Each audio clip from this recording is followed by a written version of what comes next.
Habit is like double-edged sword, kaya ingat-ingat din. Nabasa ko to sa Atomic Habits about weeks ago, and ngayon lang siya pinaka nag-sink in sa akin habang nag-aaral ako. Once na nag-share ka ng topic sa kakilala mo or even sa community nyo, make sure na yan mismo ang ginagawa at ina-apply mo sa sarili mo. Walk the talk, ika nga. And ayun, natutuwa ako dahil marami din palang workings na nagpa-participate dito sa ARC project. I'm happy to share with you how I manage my everyday life. Ganun pa man, hindi ko siya pwedeng i-take it for granted or what, kasi everyday sarili ko mismo yung pinakakalaban ko. Paano ko patutunayan sa sarili ko yung naging activity ko ngayong araw? Will it be more satisfying than yesterday?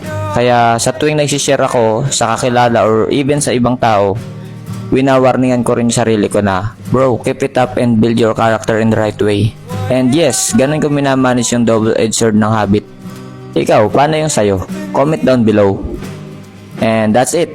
This is day 3 of the ARC project. I'll see you on the next one. Peace!